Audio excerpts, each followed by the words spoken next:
Alhamdulillahillazi hazana lihadza wa ma kunna linahtadiya laula an hazana Allah. Asyhadu an la ilaha illallah wahdahu la syarikalah wa asyhadu anna Muhammadan abduhu wa rasuluh la nabiyya ba'da. Yang terhormat Dewan Juri, yang saya hormati Ibu Bapak Guru, dan tak lupa teman-teman yang dimuliakan Allah Subhanahu wa Ta'ala. Pertama dan paling utama, tidak ada kata yang pantas dan indah selain lafaz Alhamdulillah sebagai ucapan rasa syukur kita kepada Allah Subhanahu wa Ta'ala.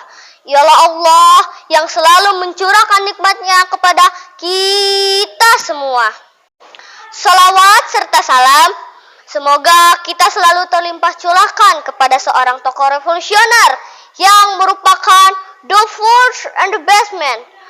Beliau adalah sang kekasih Allah, berpangkat Rasulullah, bertitel Habibullah, putra dari Abdullah dan Aminah, yaitu Baginda Agung Rasulullah Muhammad Sallallahu Alaihi Wasallam.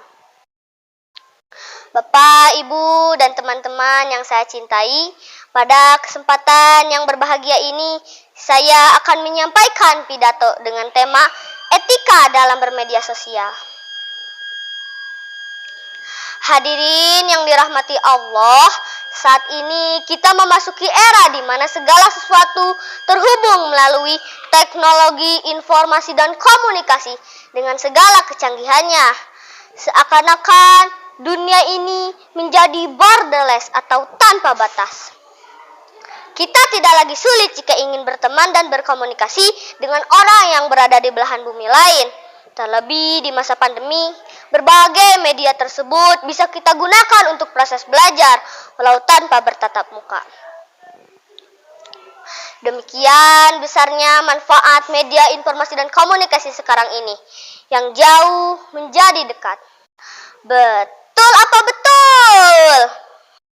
Namun di sisi lain, ternyata kemudahan-kemudahan itu mulai mengalihkan kehidupan kita dari dunia nyata ke dunia maya. Banyak orang yang terlalu terlena dan nyaman hidup di dunia maya, sampai lupa bagaimana hidup di dunia nyata. Sehingga dia menjadi acuh tak acuh terhadap lingkungannya, membuat jarak semakin lebar dengan orang yang dekat dengannya. Di satu sisi, dia bisa dekat dengan orang yang jauh dengannya, tapi di sisi lain, dia malah jauh dengan orang yang dekat dengannya. Semua ini bisa terjadi karena adanya media sosial. Hadirin yang dirahmati Allah, media sosial saat ini menjadi fenomena di tengah-tengah masyarakat, terutama pada kalangan generasi muda. Hampir semuanya memiliki akun media sosial sebagai bentuk eksistensi dalam pergaulan sosialnya. Coba akun media sosial apa yang teman-teman punya? Facebook, Instagram, atau TikTok? Dengan melihat keaktifan para pengguna tersebut membuktikan bahwa hampir seluruhnya menerima manfaat besar. Akan tetapi, fenomena penggunaan media tersebut juga menimbulkan banyak persoalan, seperti timbulnya fitnah, perpecahan, bahkan tidak sedikit juga yang mengarah pada tindak kriminal. Dampak negatif yang muncul tersebut tidak bisa kita timpakan kesalahannya pada media sosial, sebab fungsi dari media sosial mengikuti siapa penggunanya. Apabila digunakan dengan baik, maka akan memberikan fungsi dampak yang baik. Begitupun sebaliknya. Oleh karena itu, dalam berselancar di media sosial, kita harus kedepankan etika. Lalu, apa ya etika dalam bermedia sosial? Teman-teman ada yang tahu? Yuk kita bahas sama-sama. Yang pertama, tidak boleh melakukan hate speech atau ujaran kebencian, provokasi, apalagi fitnah. Islam mengajarkan kepada kita untuk menjaga dan menciptakan kedamaian. Sebagaimana Islam itu sendiri bermakna apa ya? Ya, damai dan mendamaikan, serta membawa kesejahteraan dan ketentraman. Maka media sosial harus bisa kita jadikan sebagai sarana untuk mewujudkan kedamaian. Bukan sebaliknya, sudah banyak kasus hate speech, provokasi, dan fitnah yang mengancam persatuan kita. 2. Saring sebelum sharing. Tidak semua informasi yang kita dapatkan di media sosial dipastikan kesahihannya. Maka sebagai makhluk yang berakal, setiap kita menerima kabar, sebaiknya pastikan dulu kebenarannya. Apabila telah dipastikan berita tersebut benar, barulah kita share di media sosial. Dalam ajaran Islam, prinsip itu disebut juga dengan tabayun. Allah Subhanahu wa Ta'ala berfirman dalam surat Al-Hujurat ayat 6 yang artinya, "Hai orang beriman, jika datang kepadamu orang fasik membawa suatu berita, maka periksalah dengan teliti agar kamu tidak menimpakan suatu musibah kepada suatu kaum tanpa kamu tidak mengetahui keadaannya, yang membuat kamu menyesal atas perbuatanmu itu." Etika yang ketiga, tidak boleh pamer. Belakangan ini ramai dibicarakan fenomena flexing. Wah, apa tuh? Flexing artinya tindakan pamer akan kekayaan yang dimiliki. Banyak orang yang senang memamerkan kemewahannya di media sosial. Dalam ajaran Islam, hal demikian itu dilarang keras sebab menimbulkan banyak efek negatif.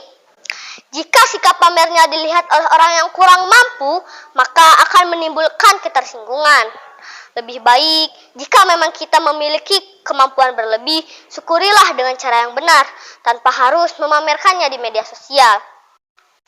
Maka sikap empati harus diutamakan bukan hanya di dunia nyata, melainkan juga di media sosial. 4. Tidak semua bisa diposting. Jika dulu ada istilah mulutmu harimaumu, di era sosmed ini istilah itu bisa berubah menjadi jemarimu harimaumu. Ada yang tahu artinya? Artinya, apa yang kita post di media sosial harus dipertanggungjawabkan. Setiap kali posting harus dipikirkan dampak yang akan muncul dari postingan tersebut. Maka cukuplah posting hal-hal yang positif saja ya. 5. Menghargai sesama. Derasnya arus informasi di media sosial, diantaranya pasti ada yang menimbulkan pro kontra.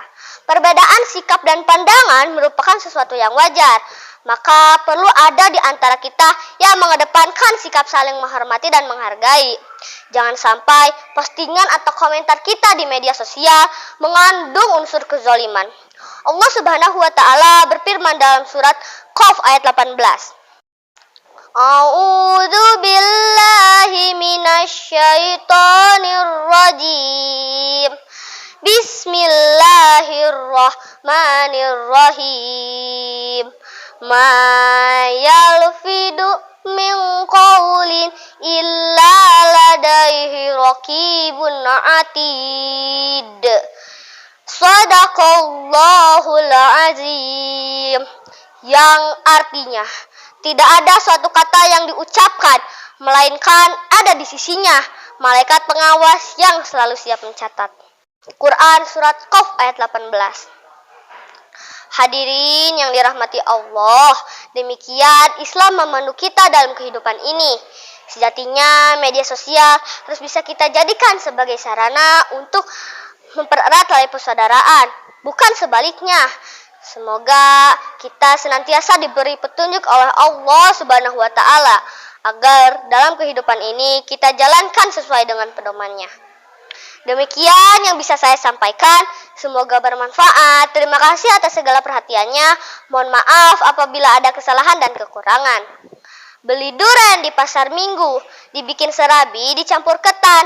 Sampai jumpa kawan-kawan, kita bertemu lagi di lain kesempatan. Wassalamualaikum warahmatullahi wabarakatuh.